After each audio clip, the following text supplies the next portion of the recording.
Hey everyone, Catch 'em All Collectibles here. In today's video, I'm going to do both a MetaZoo send-off for grading as well as a MetaZoo return.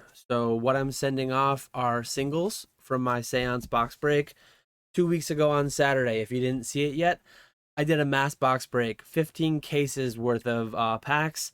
I opened the full holo packs only. I talked about the whole pack mapping thing. Funny thing about all the negativity I heard in some spaces with the Seance pack mapping, apparently, and I've not verified this because I've not opened a single pack of it myself, but apparently 25 years into the franchise, 25 plus years in, Silver Tempest is weighable, supposedly. So I would be careful out there with loose Seance packs. I would be careful out there with loose Pokemon packs, just in general. The larger product you buy, all the way up, the master case is the optimal one. And the further granular you go, the more risk there is that someone tampered with that product in some way. Searching, mapping, whatever it may be. But anyways, that aside, let's just get right into it. What I did here, kind of the same thing as UFO. I went through and I pretty much grabbed at least a couple of everything. The sole exception being some of the ones, like this is one of the Hateful Eight, very, very hard to pull. I do have maybe 10 of these still in stock, so I did grab 2 to grade, but we'll see later on, like I didn't grade any possessed aura because I possess 0 possessed auras.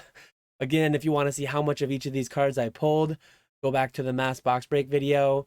But generally speaking, 2 of each, and then more of some of the either ones that I had a lot of mint copies of, or the ones that feel a bit more like popular potentially.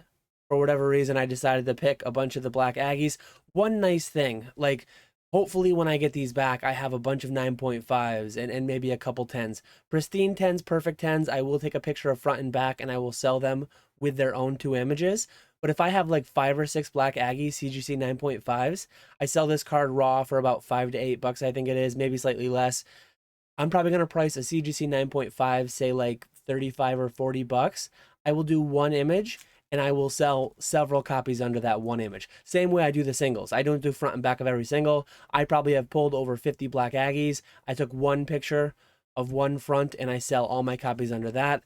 The duplication really scales well. So one thing I contemplated doing, instead of grading a little bit of everything, because right as I say that, the first question that comes to your mind, well, why do you grade 2 Glacial Demons? Glacial Demons probably not going to be popular. You see there's a gap for Lady Luck in there. I just don't have enough of them to grade. I think I have 4 left and none of them look gradable. Copenhagen Devil, why grade these ones? Splinter Cat, I really like the look of it, so I graded some more of that. Why not just grade 20 of each Splinter Cat, 20 of each Lady of the Lake, 20 of each Black Aggie, and then you only have to take maybe 10 or 20 different pictures to get your 9s, 9.5s, and 10s listed. Whereas now I'm probably going to have over 100 pictures of unique cards in unique grades. Something I might do moving ahead. One thing I kind of like the feel of, nobody's really grading these, so I'm going to be grading these with CGC. I'm likely going to be some of the only ones on the market, so each one of these cryptids, each one of these things very likely has someone who cares about them, someone who lives in the town where the glacial demon lore was. So that's part of my thinking, trying to build the market to some extent. UFO, I graded a little bit of everything. Not all of them have sold. Some of them I've graded 2 or 3 copies of each and not a single one sold. But in 10, one thing that I found with UFO, in perfect 10, any will sell. Like there are some people out there that they just don't care the Reaper's Crown. They won't buy it if it's a pristine. They won't buy it if it's a 9.5. But if I get one of these, any of these in a perfect 10, what I'm finding is they're selling for 100 plus. And a lot of these singles are singles that I sell between $1 and $5. You've got the old school RuneScape reference that I like to drop periodically, the Osmumpton's Fang from the Tombs of Amaska. It really looks similar to that, the Space Rock Dagger. So I did a few of those because those look pretty cool. I like the greens. Another thing that is kind of news since my last video, I cracked thousands of packs. I cracked thousands of hollows.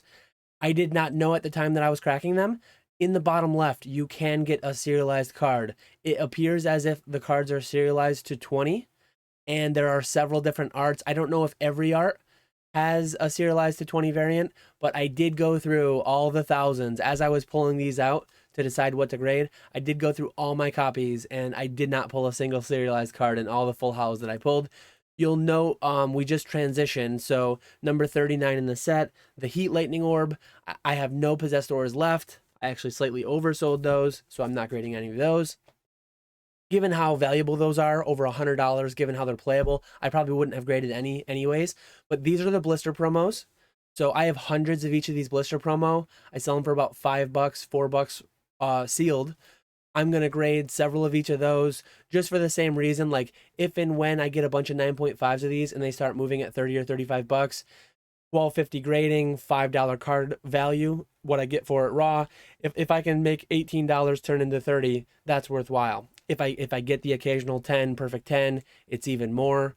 Ideally what I'm shooting for here is 9.5s and up. I'm sure I'm going to miss some things, get some 7.5s, 8.5s. In my UFO submission, I think out of 185-ish cards, maybe 183, I think I only had 10 grades that were under 9.5, 10 to 20 grades that were under 9.5. My ratio was really, really nice. So I'm shooting for the same thing. On top of the 4 blister promos, which these were, I also took, and I need to go back at some point because I have a lot of the theme deck promos, and I really like some of the theme deck promos. Like this one specifically, they're selling sealed very well for $10. I've sold over a dozen of these for $10 sealed. I buy the theme decks for right around that price, and then it comes with a sealed deck, it comes with a pack, everything else. So the theme decks are really good margin items, but I love the Loveland Frogman art.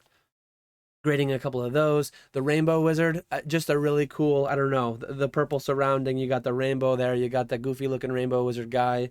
I'm feeling that art for whatever reason. Grading 3 of those. You got the Vampire, you got Morgana. Again, 143 cards to go to CGC. I've already spent tens and tens of thousands of dollars on MetaZoo Seance release. Now I'm just going to be adding in a couple grand to get some of these graded. That's it though for the CGC send-off. Now I'm going to show you a PSA return. So some people might be familiar with what these are, some people might not. I did show them in a video several months back, sealed. I received these for owning the MetaZoo NFTs, and I got them graded. I do have 2 silver tokens. I do have a complete set of all the tokens. You'll see 1 of each. I did buy someone's double die Mothman. This is the only 6 in the batch. I must have missed a small dent or something. It is what it is there. Interestingly enough, too, you can actually see on the backside. I don't know if you'll be able to make it out here, but let's see. I don't know if you can see right there, but there's an indent or maybe a protrusion. These cards are stamped, serialized, 294 out of 300. On the back side, you can actually see that coming through on most, if not all, the cards. So I think the way that these companies are grading them, I don't think that's what gave this the 6, although this one does look slightly worse. You probably can't really make it out, but it does look slightly worse. I think they kind of ignore that because, like, here's a 10, and you can see it as well. So it's a similar thing in Pokemon, not all the time, but some of the times. Staff stamp, things like that. You can see it from the backside. But yeah, quite a few 10s here. Very, very happy with how many 10s I got. I listed these. These are all on my eBay. I bought the NFTs for the sole reason that they were going to come with physical promos. I thought that was a really neat idea. They also come with the ability to buy certain product, exclusive product, buy some product for cheaper. So I'm keeping the tokens still. I still own the NFT tokens. These cards are for sale, but I'm only going to sell them if I get a high price. Like some of these are a few $100 onto, like the Mothman. I think I have those for me. Like I'm not trying to stonk out on this, say it should be worth $1 million in the future, but it's a numbered to 100 Mothman promo related to their first NFT release. If and when MetaZoo is a thing in 5 or 10 years, I feel like these could do well. Look at what the sample Mothman is doing. Obviously, sample Mothman, Black Border, for the card game itself, that one's way more historic in so many ways. But this is also a Mothman numbered to 100, and I have 3 of them. I have the 2 double die, and then I have the 1 regular one. And yeah, I mean, if the right person comes along, if they offer me $1,000, I think I have them listed for over $2 grand each, a little bit over. I don't know if I could turn down $1,000, but we'll have to see. I don't know if those offers will come anyways, but to me, they're the whole reason I bought the NFTs. The cards are finally back graded. Pretty cool. Um, Next batch, we've got some Rudy promos. I've already sold one of my Rudy Really Big Feet for 300. I think I have my next one listed, the PSA 10 for like 320. Some of these are cheaper though. I think I have Totally Not a Timmy listed for around 250, in the Hunchback maybe towards 500. Some sales a fair bit lower during auction, but just like I do with Pokemon, I buy auctions and I sell buy it nows. And I sell buy it nows. A lot of people will message me, "Hey, the last auction went for this. Will you match it?" My answer is almost always no. Like sometimes I do sell, sometimes I get closer to last auction, but I sell a lot of stuff all day, every day for 10, 20, if not 100% over the last auction as a buy it now. So same strategy I have with Pokemon, I'm doing with MetaZoo. And then here's a couple. I don't even have these listed yet. Pretty interesting with the first sighting ones. They actually have a thicker case, so it's not the same exact case as the normal cards come in. They're a little bit thicker, these first sighting cards. They do get an inner sleeve, but these ones for now are not being listed. I probably will list them just high at some point. Kind of, I call it PC, air quotes, PC items, but everything's for sale, everything's inventory. That's it for today. That is my little PSA return I had, along with my CGC send-off. I should note too, I thought about it when I was talking about the NFT tokens having the impression on the backside. So I don't know exactly how the process works, but this star, when you're looking for cards for grading, you need to be careful because a fair bit of cards, I don't know if this one, it shouldn't have it because it's in my grading pile, but you don't really see a star shape impression, or whether it's indented or kind of raised out of the card. Probably would be raised out on the backside because it's pushed in on the front side. But if you're pre-grading these cards looking to send them off, some MetaZoo cards from Seance I noticed worse than UFO. UFO did have it some, but not quite as much. Some of them will have a star on the back that I think they would treat as a surface issue. The main, like overall, I heard a lot of people talk really negatively about print quality. I opened 180 boxes. Some centering, some whitening on the here and there, just like Pokemon. Same thing as Pokemon. Same thing as any TCG you'll open. None of them are like perfect. I mean, I'm actually doing a stream in about half an hour from the time that I'm recording this. It will have been last Friday when you're watching this, but Dragon Ball Super maybe. There are some TCGs that I think print better quality overall than others, but MetaZoo feels on par with Pokemon to me. There's print lines here and there. Overall, not too many print lines though. The most frequent spot that I would see whitening was on the bottom edges. So when I was pre-grading, first, I made sure I didn't have the star. Second, I made sure the bottom edge was clean. Third, I made sure the centering was fine. And then like lastly, and I'll probably double check these before I submit them because I really want to get only 9.5s and higher. I make sure the hollow's clean, free of print lines and things like that. So those are the main things I look out for when I'm pre-grading MetaZoo cards. Similar to Pokemon. I mean, it's not much else. A 10 is a 10, whether it's Pokemon, whether it's MetaZoo. You just want the cleanest possible cards you can send. Sporadically, and again, I see this in Pokemon. Sporadically, I would see a card with like a long, almost like someone drew a pen over the surface, like through a sheet of paper or something. And very infrequent, but maybe out of pre-grading these 143 cards, I might have seen it 20 or 30 times, and that was literally going through a couple thousand hollows. I was going through the couple thousand hollows firstly to look for to see if I had any stamped ones, as I mentioned earlier. So firstly, my goal was to see if I had any stamped ones. Secondly, I was pre-grading to grab out what I was gonna send to CGC grading. And then I just actually broke my camera. I broke my camera mount. Where was I going with that? Yeah, so when I took two of each card, like when I took two of Edward Casey, I did not look at all 50 of my Edward Caseys like with a fine-tooth comb or with a magnifying glass or anything with a loop. I looked through all of them really quickly to see if I have any serialized, and then I fanned through them. Mind you, all these cards spent the first couple weeks of their lives raw, no penny sleeve, in a monster box. A lot of people see me handle cards like that from time to time, and they think like, oh, how am I going to grade these now? These cards are printed on mass sheets in mass facilities, fed through rollers. Like, these things are more durable. Like they are fragile to some extent, especially the hollows more so, but they're way more durable than some people think.